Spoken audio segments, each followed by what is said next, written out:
Talk to me now about governments, state governments, which are facing bankruptcy because of the freebie regimes that are happening. Can we get into that? What is your view on this? So I have always been very, very uncomfortable with freebies, but I will distinguish between freebies and safety nets. So some amount of safety net is needed in any risk-taking culture because some of it will go wrong by definition. And don't think only on billionaires, trillionaires. A risk-taking culture is taking risk all the time. Whether it is even setting up a kirana shop is a risk for at that level. So if that is what is happening and you're allowing technology to cause churn, you have to allow for the fact that there will be some people falling off at the edges all the time. And you have to have some safety nets for them. So that safety net I am in favor of. Okay, so I want to clarify here. I'm also in favor of some passing of benefits to the poorer sections to give them the ladder to climb up. So that also I have no problem with. Okay, so if you want, for example... So normal trickle down is not happening, or is it happening? Some will happen. The data that you put out with that Shamika had put out, which is like more so people both benefit. happen. Both are happening. You have to do what I will call assisted trickle down. Some will trickle down to some people. Some will not trickle down. For every story you will see of a rickshaw puller's daughter who cracked the UPSC exam or got into IIT or whatever, there are others who didn't. So both have to be done. You have to create the pathways up, and some people will climb. Some people will climb the ladder, and some people have to assist it of the way pulled up. So that is fine. What I have a discomfort with is this idea that you for example, freebies of women can do ticketless travel in buses. Now, it doesn't really, it's not targeted, whether you're rich or poor. A poor man is as worthy of being supported on public transport as a woman. This is just a clear case of freebie. It's not a large amount usually.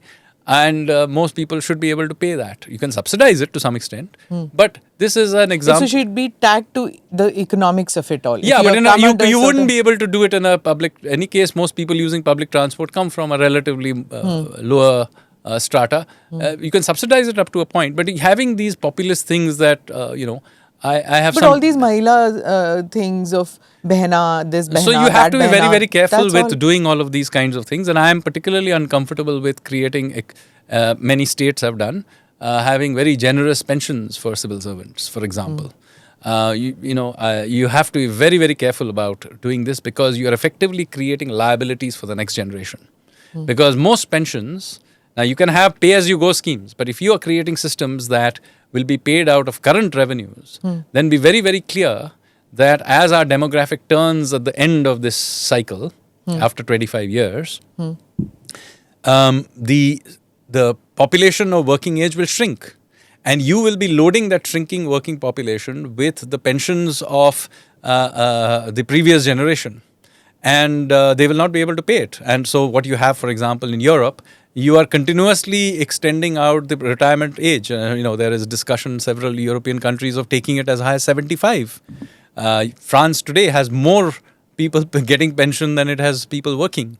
So you will have a serious breakdown if you do not do these kinds of, think these ones through and begin to promise pension. So I always tell young civil servants who are, entering the workforce today that, look, do not be too excited about very generous pensions in the old pension scheme framework because be very clear, through your working life, you will be taxed over the next 35 years. But when you turn up at the top of the queue for getting it, be absolutely clear that there will be no money to pay you.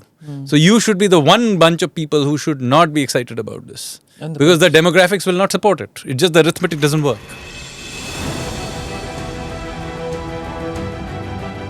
Namaste, Jai Hind. You're watching ANI podcast with Smita Prakash.